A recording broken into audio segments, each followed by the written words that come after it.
Izinkan aku untuk menceritakan judulnya sama tentang maling kundang. Oke.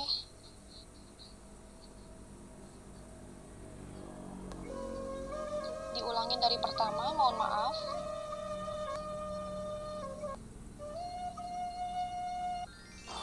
Malin Kundang, cerita rakyat berasal dari Sumatera Barat. Legenda Malin Kundang menceritakan tentang seorang anak yang durhaka dan dikutuk menjadi batu. Berikut cerita selengkapnya. Zaman dahulu kala, ada sebuah cerita di perkampungan nelayan pantai air manis di Padang, Sumatera Barat.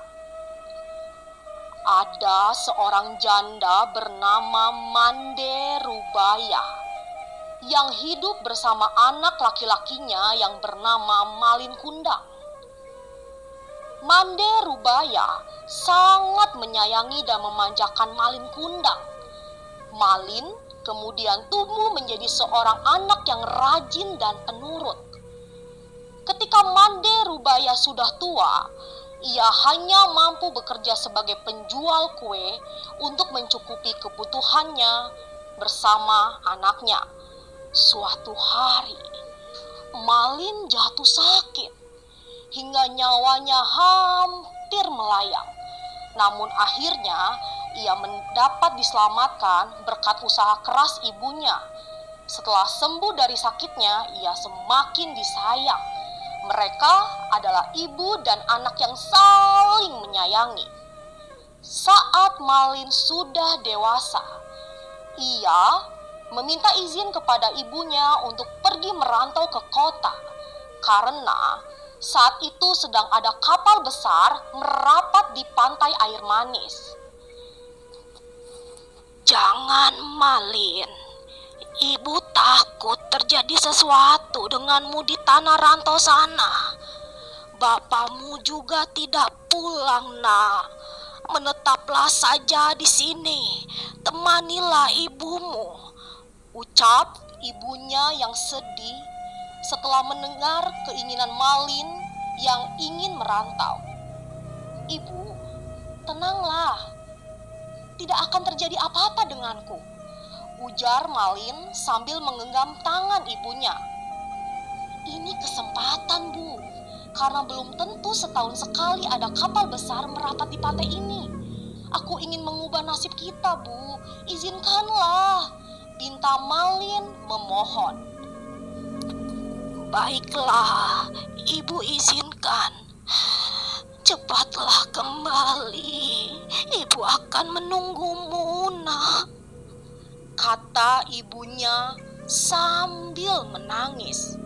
Meski dengan berat hati, akhirnya Mande Rubaya mengizinkan Malin untuk pergi. Kemudian Malin dibekali dengan nasi berbungkus daun pisang sebanyak 7 bungkus. "Untuk bekalmu di perjalanan, nak," katanya sambil menyerahkan pada Malin. Setelah itu, Malin Kundang berangkat ke tanah rantau meninggalkan ibunya. Hari demi hari berlalu. Terasa berat bagi Mande Rubaya. Setiap pagi dan sore, Mande Rubaya memandang ke laut. "Sudah sampai manakah kau belayar, nak?" tanya dalam hatinya sambil terus memandang laut. Ia selalu mendoakan anaknya agar selamat dan cepat kembali.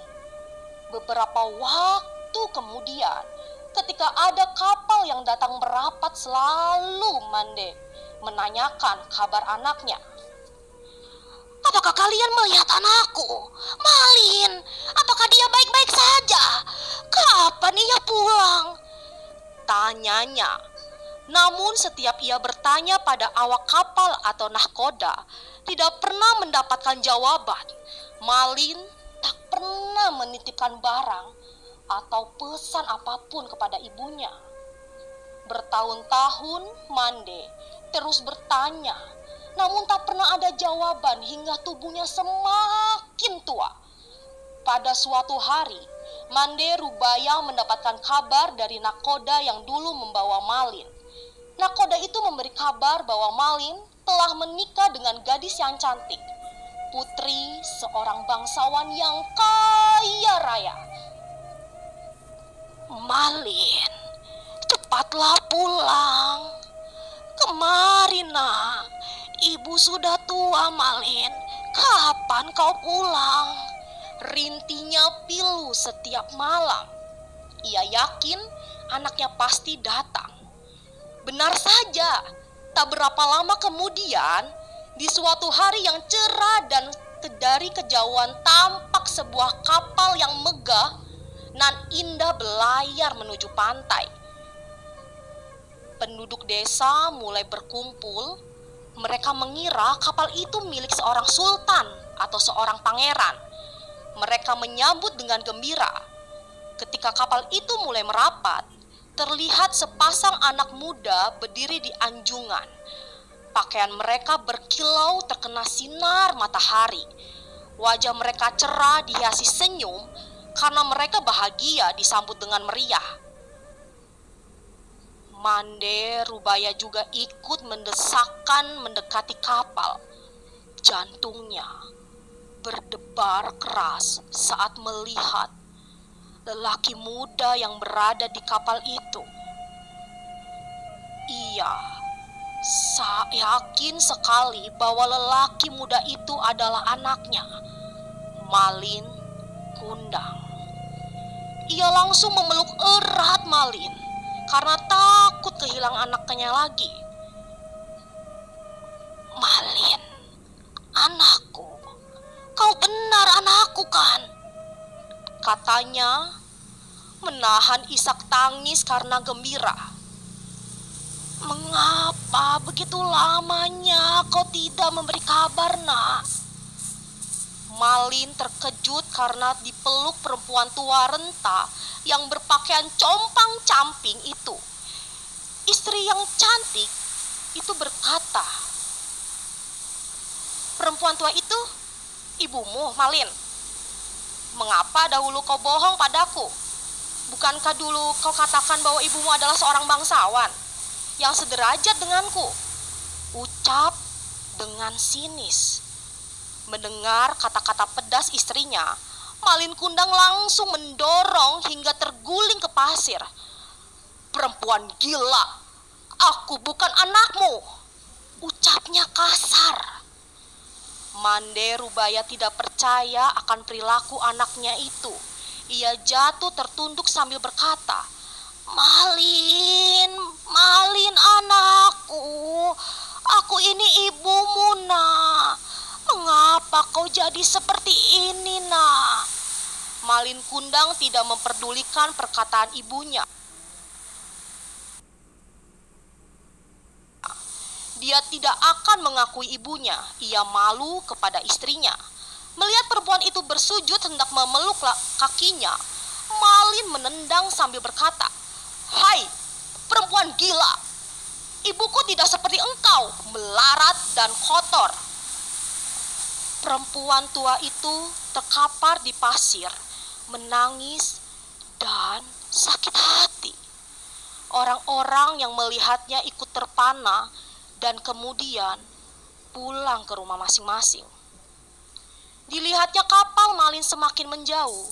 Ia tak menyangka Malin yang dulu disayangi tega berbuat demikian. Hatinya perih dan sakit. Lalu tangannya mengangkat ke atas langit. Ia kemudian berdoa kepada Sang Kuasa dengan hati yang sangat pilu.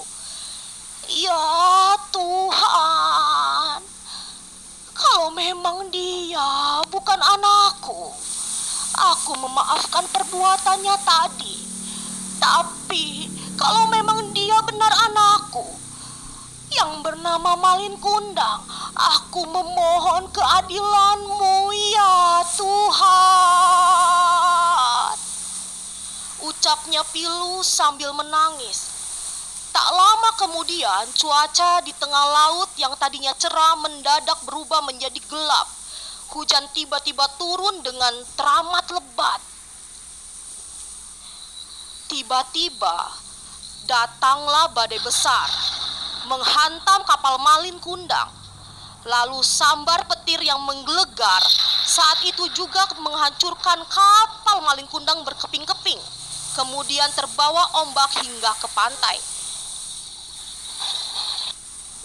Esok harinya, matahari pagi mulai muncul di ufuk timur. Badai telah reda di pinggir pantai, terlihat kepingan kapal yang telah menjadi batu. Itulah kapal Malin Kundang. Tampak sebongkah batu yang menyerupai tubuh manusia. Itulah tubuh Malin Kundang, anak durhaka yang dikutuki ibunya. Di sela-sela batu itu berenang-renanglah seekor ikan teri, ikan belanak, dan ikan tenggiri. Konon, ikan itu berasal dari serpihan tubuhan sang istri yang terus mencari Malin Kundang. Nah, buat semuanya yang ada di sini, pesan moral yang bisa diambil yaitu sayangilah kedua orang tua kita saat susah dan senang, dan jangan melupakan jasa orang tua kita yang menyayangi dan mendidik kita. Itulah dongeng rakyat Sumatera Barat, kisah Malin Kundang si anak durhaka pada ibunya. Semoga bisa menjadi pelajaran untuk kita semua. Terima kasih.